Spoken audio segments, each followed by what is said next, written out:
Now then, we have to get on to Buddhism.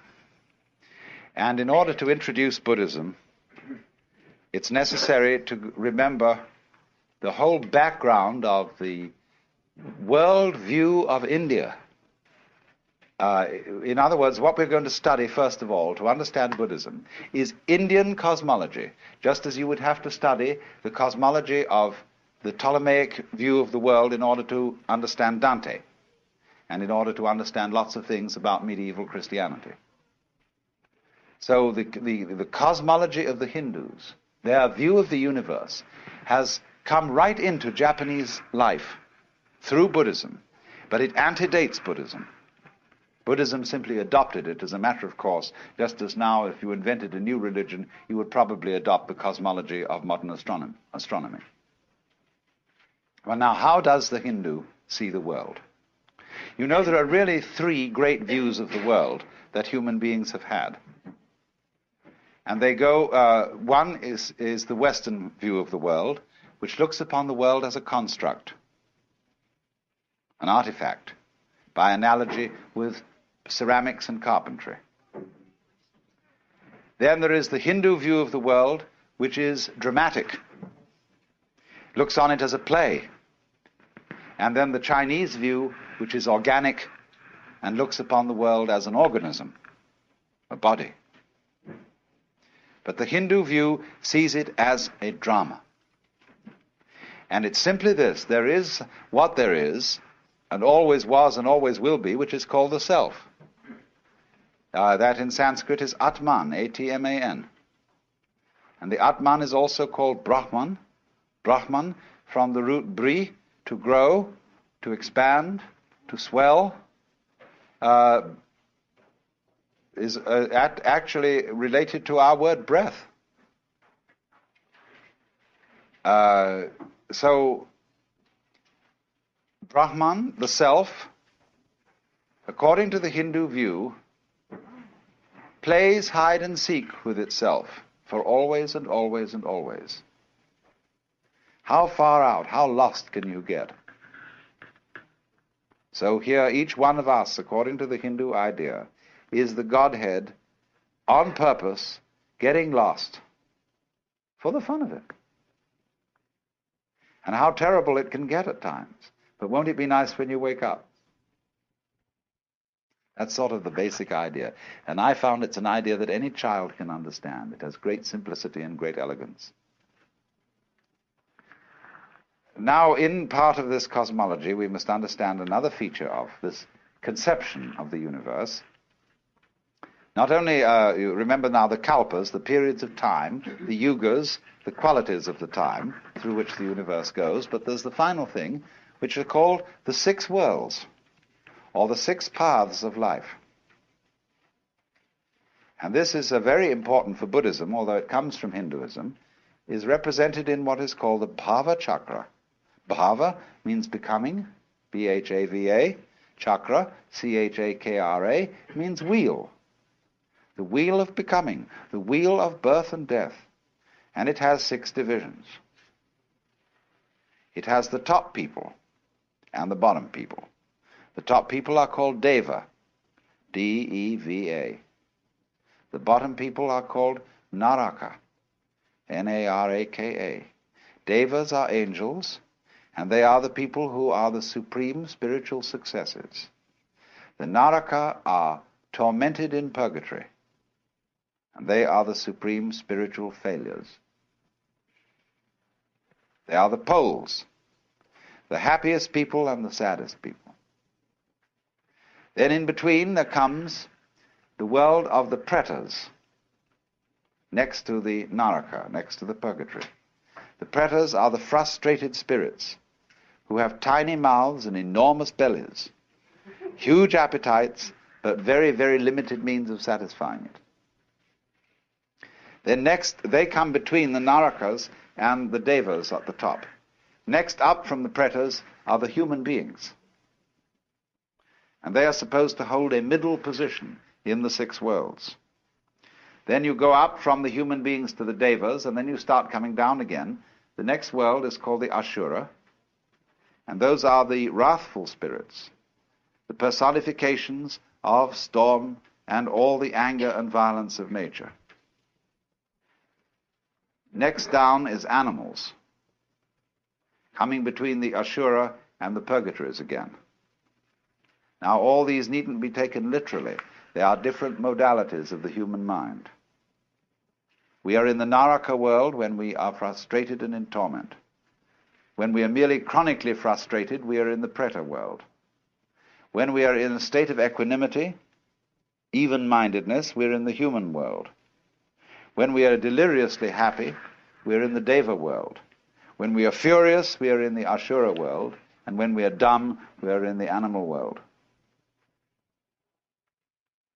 So these are all modalities. And it would be said now, this is terribly important to understand Buddhism. Because the better you get, the more you go up to the Deva world. The worse you get, the more you go down to the Naraka world. But everything that goes up has to come down.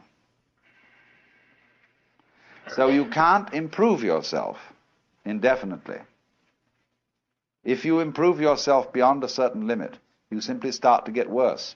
Like when you make a knife too sharp, it begins to wear away. So the Buddhahood, or liberation, enlightenment, is on no place on the wheel, unless it might be the center. By ascending, by becoming better, you tie yourself to the wheel by gold chains. By retrogressing and becoming worse, you tie yourself to the wheel with iron chains. But the Buddha is one who gets rid of the chains altogether. And so this will explain why Buddhism, unlike Judaism and unlike Christianity, is not very, very frantically concerned with being good.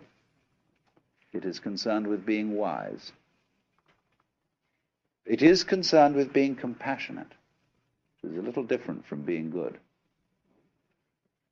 With having tremendous sympathy and understanding and respect for all the ignorant people who don't know that they're it, but who are playing the very far-out game of being you and I. And so this is why every Hindu greets his brother not by shaking hands, but by putting his hands together and bowing. This is why the Japanese bow to each other, basically. This is why Buddhist rituals are full of the bowing gesture, because you are honoring the self, playing the roles of all the people around you. And all the more honor is due when the self has forgotten what it's doing, and is therefore in a very far-out situation. Now, that is the basic Hindu view of the world. That's the cosmology which goes along with Buddhism. According to taste, temperament, tradition, popular belief, and so on, there is this additional idea that when the Lord, the self, pretends that it's each of us, it first of all pretends that it is something called the Jivatman. The Atman, the self, pretends to be an individual soul called a Jivatman. And the Jivatman reincarnates through a whole series of bodies, life after life after life. And according to what is called karma,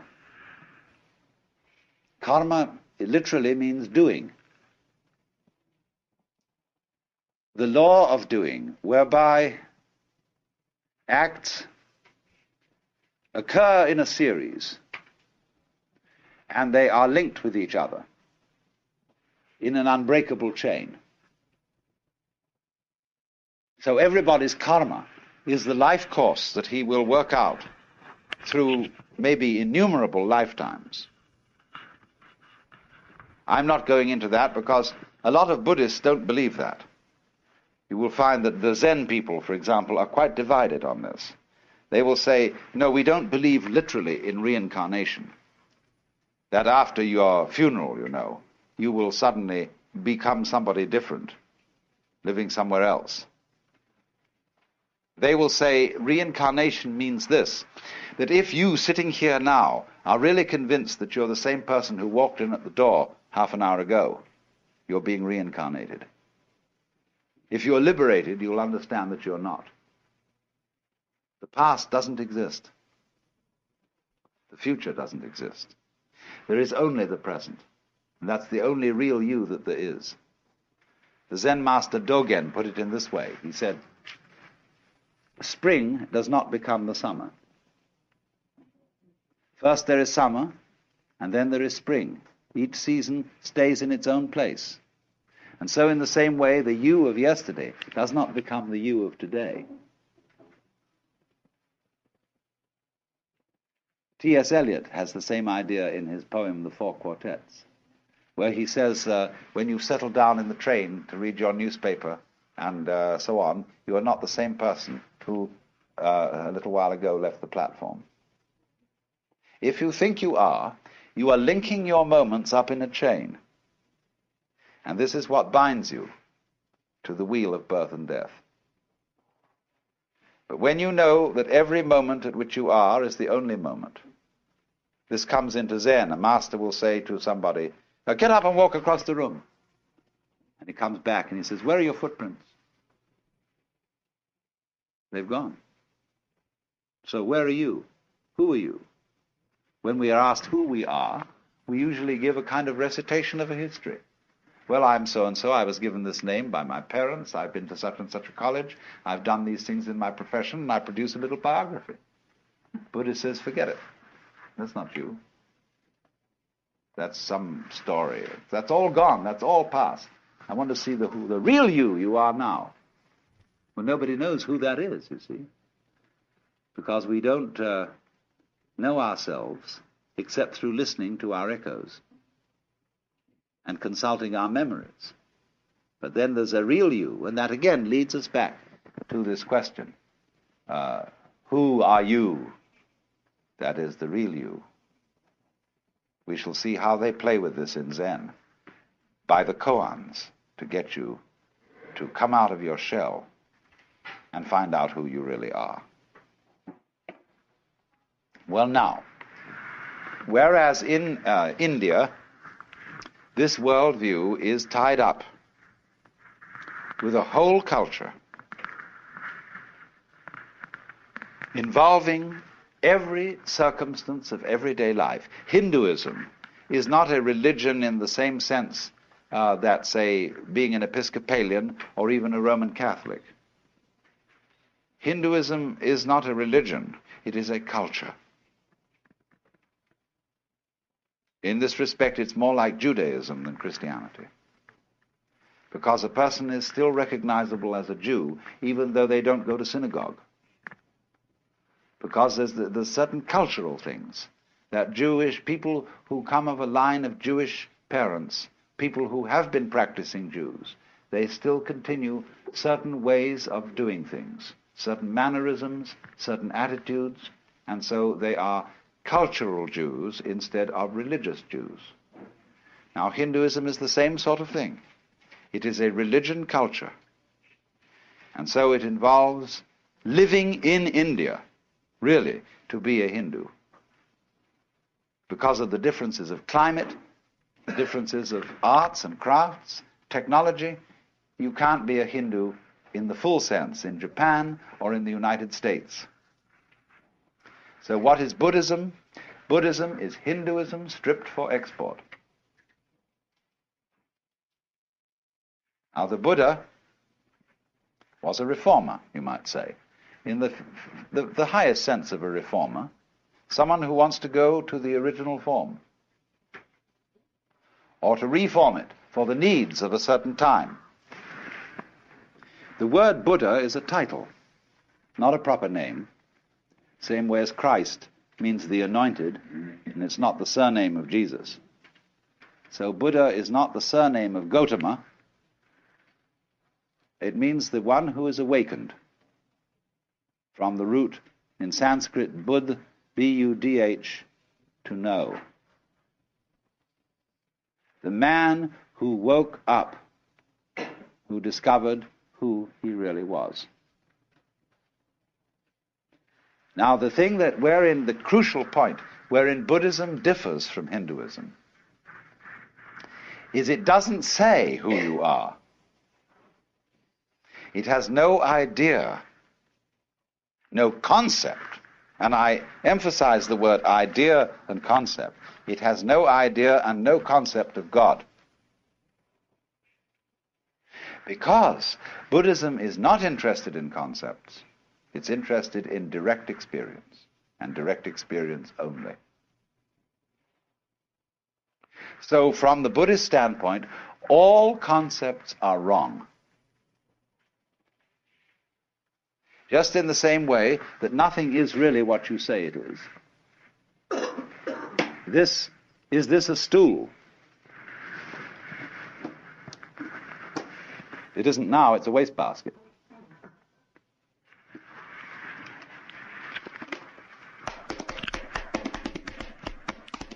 It's now a drum. What is this thing? See? It is what it does. It's this. See? Anything you can use it for is what it is. So if you have a rigid idea that it's a stool and you can only sit on it, you're kind of stuck. But if it's all these other things as well, then you suddenly see that anything can be everything. So in the same way, Buddhism does not define and say what you really are is something. Because it would say that if you believe that, you've got stuck with an idea and you're clinging onto it for spiritual security. So a lot of people say, well, I like to have a religion because it gives me something to hold on to. A Buddhist would say, cut that stuff. So long as you hold on to something, you don't have religion. You only really there when you let go of everything. And you don't depend on any fixed idea, any belief for your sanity or happiness. So you would think Buddhism is very destructive because it breaks down, it doesn't believe in God, it doesn't believe in an immortal soul, it doesn't believe in, doesn't seek any solace in any idea of life after death. It absolutely faces the fact of the transiency of life. There's nothing you can hold on to, so man, let go. Because there's no one to hold on to anything anyway. So Buddhism is the discipline of doing that. But if you do that, you see, you discover something much better than anybody has who has a belief. Because you got the real thing. Only you can't say what it is. They say in Zen that if you're enlightened in Buddhism, you are like a dumb man who has had a wonderful dream. That is to say, when you've had a wonderful dream, you want to tell everybody what it is. But you can't, if you're dumb. See, if you can't speak. So the real thing in Buddhism, which they call nirvana, which is a sort of equivalent to moksha, nirvana means blow out. Phew! You know, the sigh of relief. Because if you hold your breath, you lose it. You hold on to yourself, you hold on to life, or breath is the spirit, you hold on to God, rock of ages cleft for me, let me cling on to you. It's all dead. Becomes just a rock, just an idol. But let go, breathe out, and you get your breath back. That's nirvana. So the Buddhist idea is, in doctrine, the highest negativism. They characterize the ultimate reality as shunya, which means emptiness. In Japanese, ku, which is the character you use for the sky or the air. When you get an airmail envelope, to write home, the second character is ku, the air, which means emptiness. They use this to translate shunyata, emptiness. Fundamental nature of reality, the sky. But sky, you see, is not negative emptiness. The sky contains all of us. It's full of everything going on. But you can't put a nail in the sky and pin it down. So in the same way, Buddhism is saying, you don't need any gizmos to be in the know. You don't need a religion. You don't need any, even Buddha statues. You don't need any temples. You don't need any Buddhist bondieuserie, rosaries, and all that jazz. But when you get to the point that you know you don't need any of those things, that you don't need a religion at all, then it's fun to have one. Then, as it were, you can be trusted to use rosaries and ring bells and clappers and chant sutras, you see. But those things won't help you a bit. They'll just tie you up in knots if you use them as methods of catching hold of something. So every teacher of Buddhism is a debunker.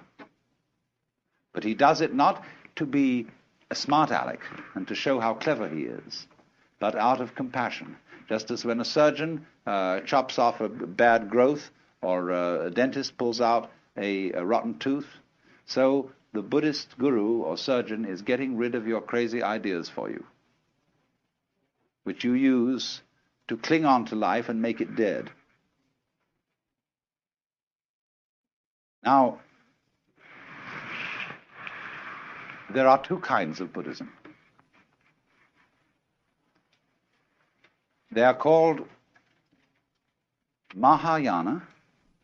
Maha is Sanskrit word for great, M-A-H-A.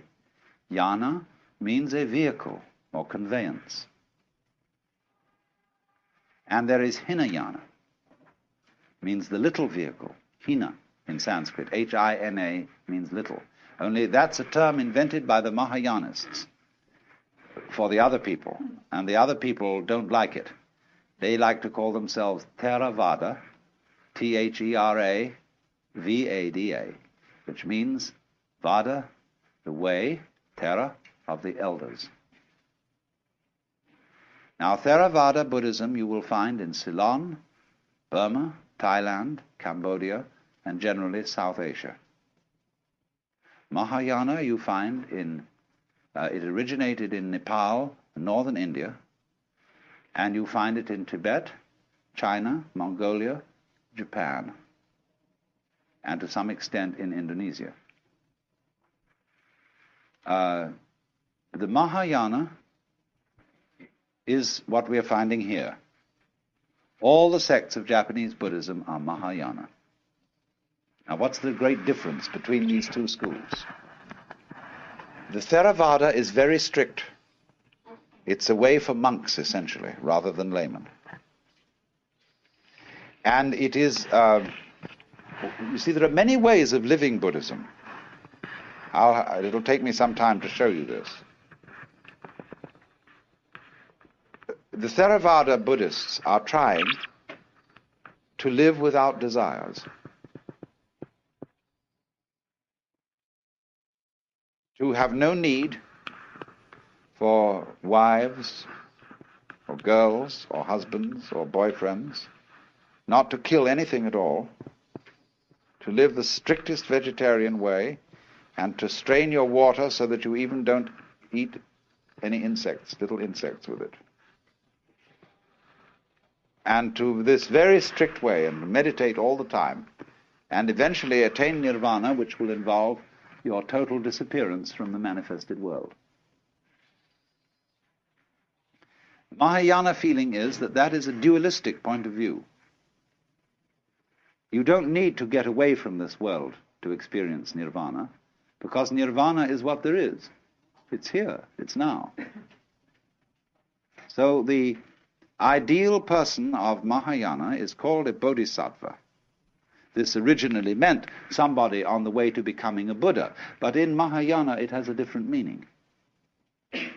It means somebody who has become a Buddha, but has gone back into the world. In the spirit of compassion, to help all other beings to become awakened. Well, now that's an endless task. It's like filling a well with snow, you know. Put snow into a well and never fills up.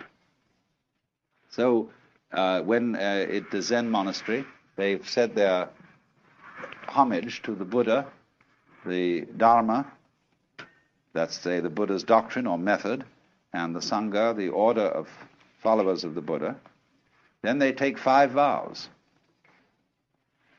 And one of them is, however innumerable sentient beings are, I vow to liberate them all. Well, so you see there's no end to that. Never comes a time when all sentient beings are liberated. But actually, from the standpoint of one who is a Buddha, he sees everybody as liberated. In other words, if I were to be a Buddha, I wouldn't say, now look everybody, I'm a Buddha, and I'm more experienced than you, and I know more than you, and you owe me respect on that account. On the other hand, I would see you all as being exactly right where you are. All of you Buddhas, and even those of you who don't know it, it would be right for you not to know it at this moment. In talking about Buddhism in past seminars, I explained that it's absolutely fundamental to an understanding of Buddhism to recognize that its whole method of teaching is dialectic.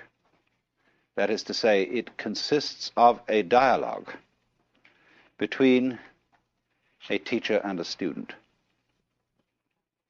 And the method of this dialogue is called upaya, that is to say, skillful means used by the teacher to bring about the enlightenment of the student.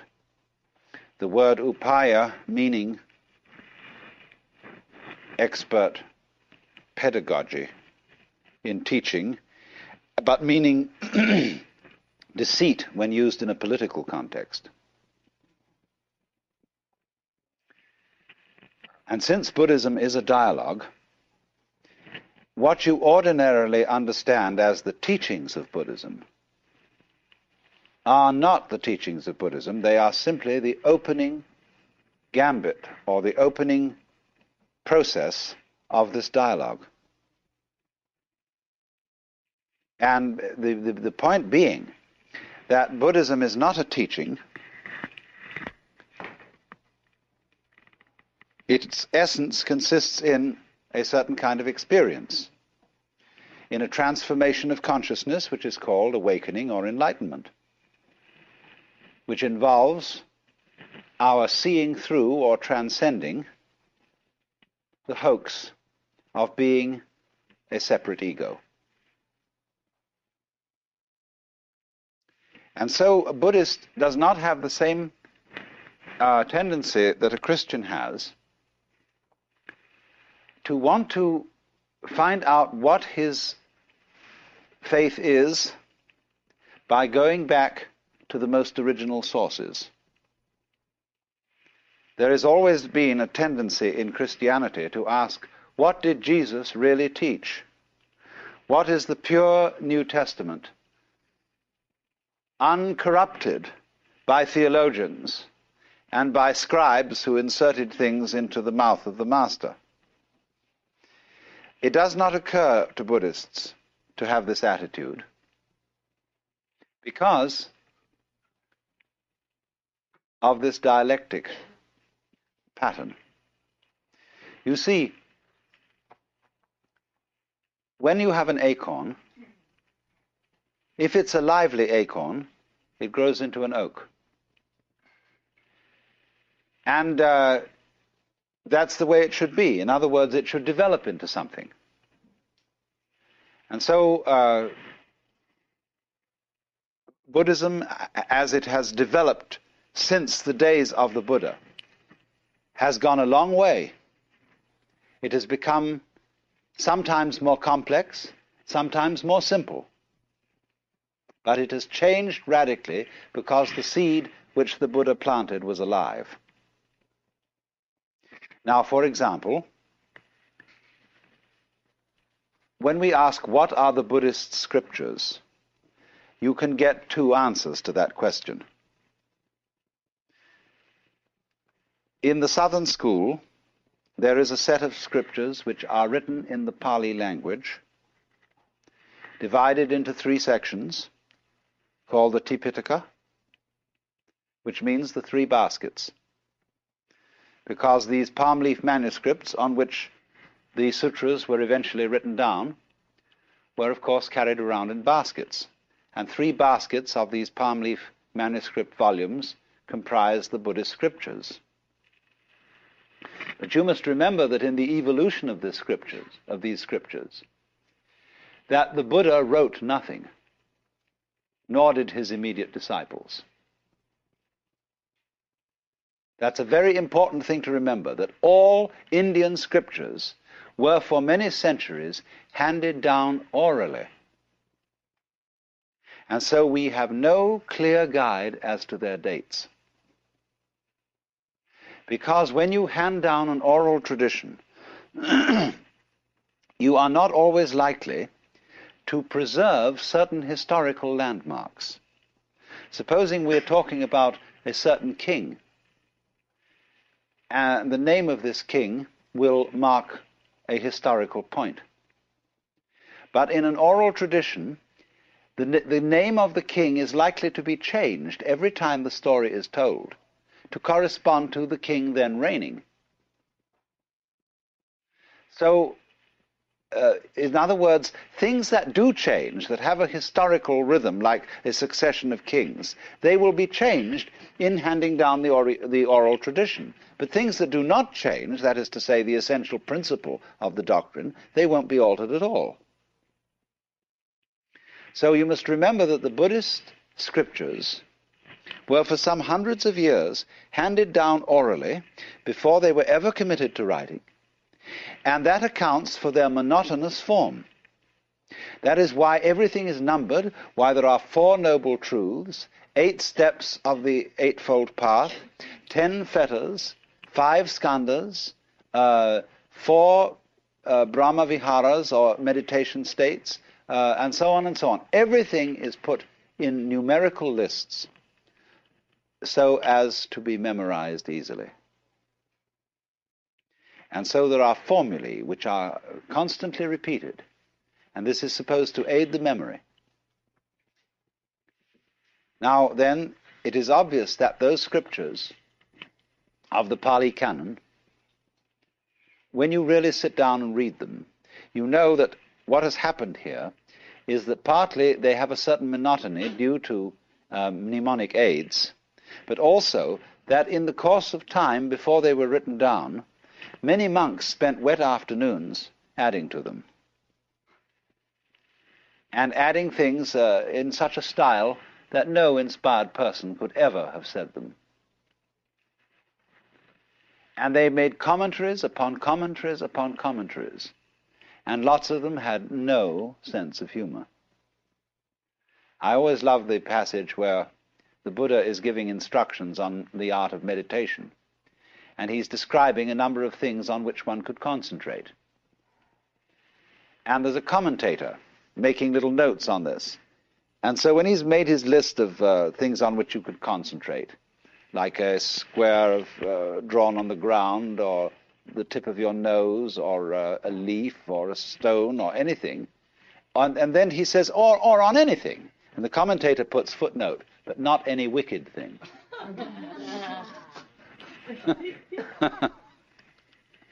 I mean, that's professional clergy for you, the world over. So this sort of thing has obviously happened. But you must remember that this is not, this accumulation, this attribution of one's own writings to the Buddha is not done in a dishonest way. It would be dishonest today with our standards of literary historicity and correctness. It would be very wrong of me to forge a document and pretend that it was written by some very venerable person, say by Dr. Suzuki or by Goethe. But centuries ago, both in the West and in the East, it was considered quite immoral to publish any book of wisdom under your own name, because you personally were not entitled to the possession of this knowledge. And that is why you always put on any book of wisdom the name of the real author, that is to say, the person who inspired you. So in this way, it is highly doubtful if the book of the wisdom of Solomon, at least it's not only doubtful, but it's perfectly certain that Solomon never wrote it, but that it was attributed to Solomon because Solomon was an archetype of the wise man. So in the same way, when for centuries various Buddhist monks and scholars wrote all kinds of sutras, scriptures, and ascribed them to the Buddha, they were being properly modest. They were saying, these doctrines are not my doctrines. They are the doctrines that proceed from the Buddha in me, and therefore they should be ascribed to Buddha. And so over and above the Pali canon, there is an enormous corpus of scriptures written originally in Sanskrit and subsequently translated into Chinese and Tibetan. We have very inadequate manuscripts of the original Sanskrit, but we have very complete Chinese and Tibetan translations. And so it is primarily from Chinese and Tibetan sources that we have the Mahayana canon of the scriptures over and above the Theravada canon, which is written in the Pali language. Pali is a softened form of Sanskrit, whereas in Sanskrit one says nirvana, in Pali one says nibbana. Sanskrit says karma, Pali says kamma. Sanskrit says dharma, Pali says dhamma. It's very, very similar language, but it's softer in its speech, articulation. Now, it's in general feeling among scholars of the West that the Pali scriptures are closer to the authentic teachings of the Buddha than the Sanskrit ones. And so, with our Christian background and approach to scriptures in general, the West has built up a very strong, you might say, prejudice in favor of the authenticity of the Theravada tradition as against the Mahayana tradition. Whereas the Mahayanists put it this way. They say that they have a hierarchy of scriptures. One for very simple-minded people. The next, they have about 4 grades, going progressively to the scriptures for the most intelligent people. And they say that the Buddha preached that to his intimate disciples first. And then slowly, as he reached out from the most intimate group to others, he came down to what is now the Pali Canon, as the scriptures for the biggest dunderheads. But that the ones that he preached first were not revealed until long, long after his death. So they have no difficulty in making a consistent story about the fact that the scriptures in Sanskrit represent a level of the historical evolution of Buddhist ideas that, from our point of view, could not possibly have been attained in the Buddha's lifetime. But you see, they say, though the latest revealed was actually the first taught to the in-group. Well, you've got to make allowances for these differences in points of view and not entirely project Western standards of historical and documentary criticism onto Buddhist scriptures. Because, as I said, it is in the essence of Buddhism to be a developing process, because it is a dialogue. So then, you can see the initial steps of the dialogue in our earliest or presumed earliest records of Buddhism. In the Four Noble Truths, where you have it put out that the problem which Buddhism faces is suffering. This word dukkha, which we translate suffering, is the opposite of sukha. Sukha means what is sweet and delightful. Dukkha means the opposite, what is bitter and frustrating. And Mahayanists will explain that the Buddha always taught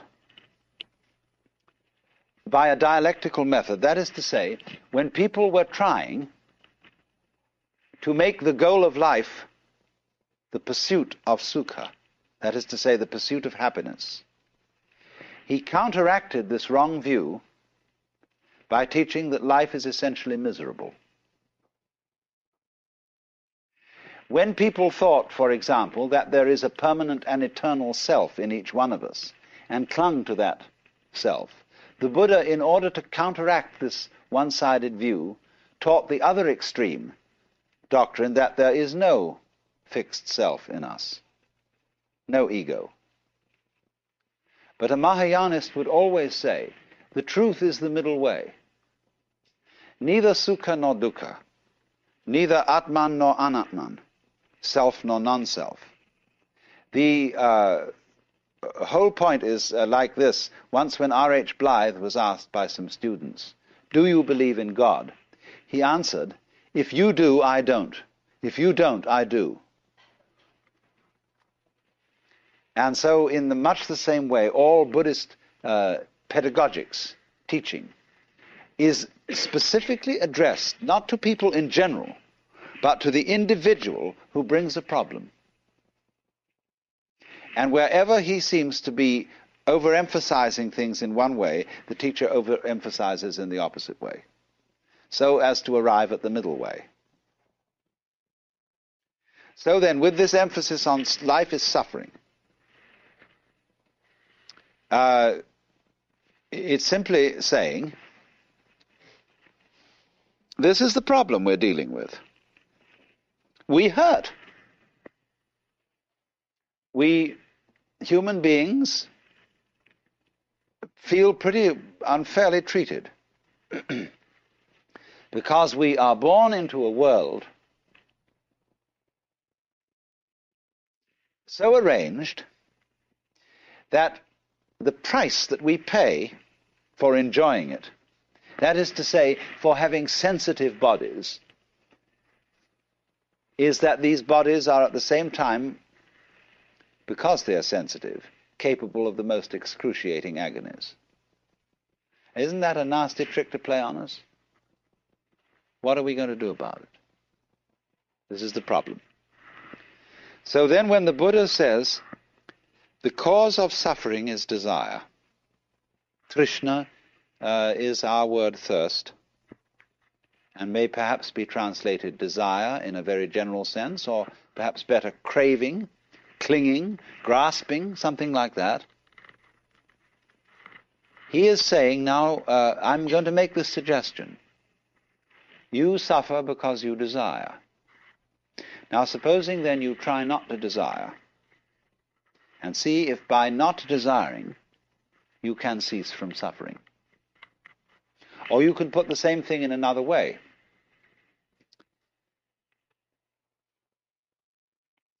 You can say to a person, it's all in your mind. There is nothing either good or ill, but thinking makes it so. And therefore, if you can control your mind, you've nothing else that you need control. For example, you don't need to control the rain if you can control your mind. If you get wet, it's only your mind that makes you think it's uncomfortable to be wet. A person who's got good mental discipline can be perfectly happy wandering around in the rain. You don't need a fire if you've got good mind control.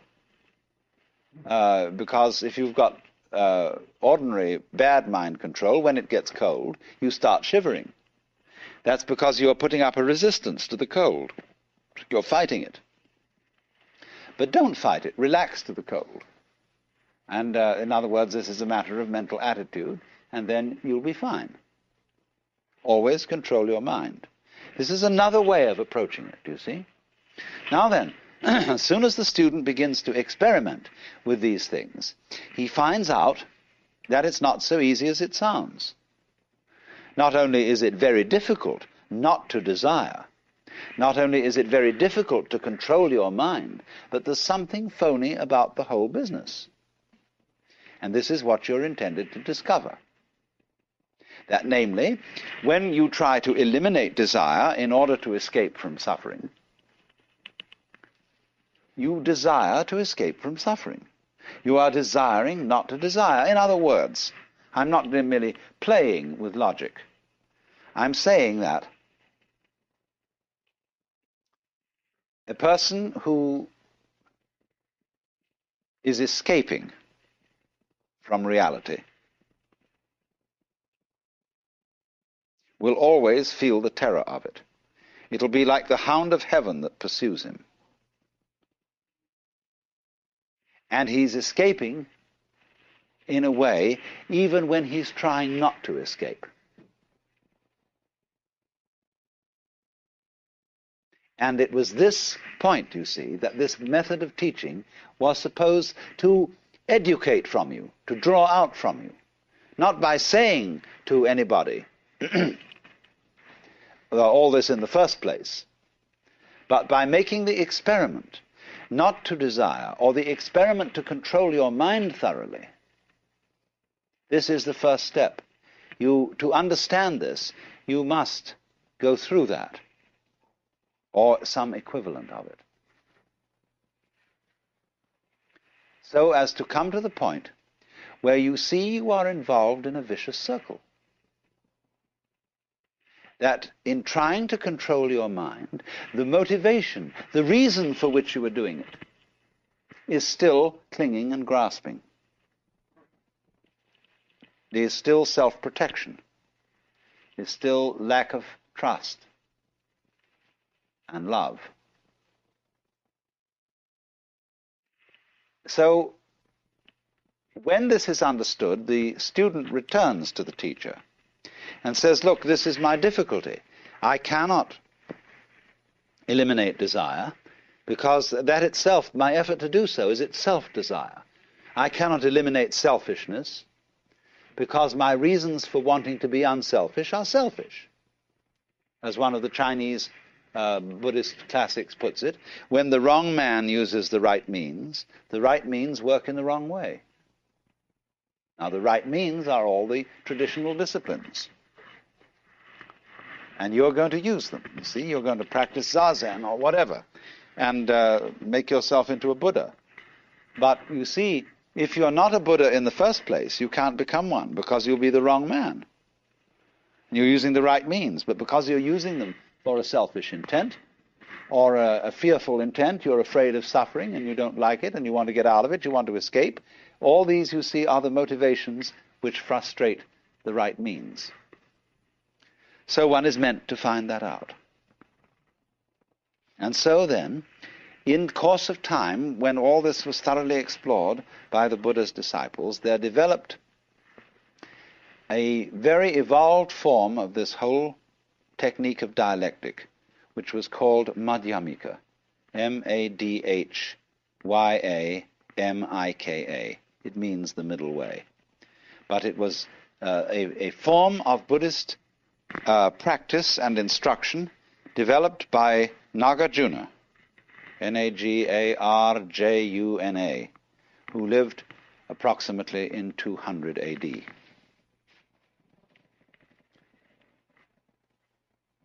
Nagarjuna's method is simply an extension and drawing to logical conclusions of the method of dialogue that already existed, except that Nagarjuna took it to an extreme. And his method is simply this: to undermine, to cast doubts on any proposition to which his student will cling, to destroy all intellectual formulations and all concepts of the nature of reality or the nature of the self whatsoever. Now, you might think that that was simply a parlor game, a little intellectual exercise, but if you engaged in it, you would find it was absolutely terrifying. And you would feel yourself brought very close to the verge of madness. Because a skillful teacher in this method reduces you to a shuddering state of total insecurity. I have watched this being done among people you would consider perfectly ordinary, normal Westerners who thought they were getting involved in just a nice, abstract intellectual discussion. But then finally the teacher, as the process goes on, discovers in the course of the discussion what are the fundamental premises to which every one of his students is clinging. What is the foundation of sanity? What do you base your life on? When he has found out what that is for each student, he destroys it. He shows you that you can't found a way of life on that. That it leads you into all sorts of inconsistencies and foolishness. And the student turns back to the teacher and says, well, it's all very well for you to pull out all the carpets from under my feet. What would you propose instead? And the teacher says, I don't propose anything. He's no fool. He doesn't put up something to be knocked down. But you see, here are you. If you don't put up something to be knocked down, then you can't play ball with the teacher. And you may say, well, I don't need to. Then on the other hand, there's something nagging you inside telling you you do. And so you go and play ball with him, and he keeps knocking it down. Whatever you propose, whatever you cling to. And this exercise produces in the individual a real traumatic state. People get acute anxiety. And you wouldn't think so, because it's just seemed as if it were nothing more than a discussion on a very intellectual and abstract level. But when it really gets down to it, and you find that you don't have a single concept you can really trust, it's the heebie-jeebies. But it is, you are preserved from insanity by the discipline, by the atmosphere set up by the teacher, and by the fact that he seems perfectly happy without anything in the way of a concept to cling on to. And the student looks at him and says, he seems to be all right. Maybe I can be all right too. You know, this gives a certain confidence, a certain feeling that all is not mad, because the teacher, in his own way, is perfectly normal.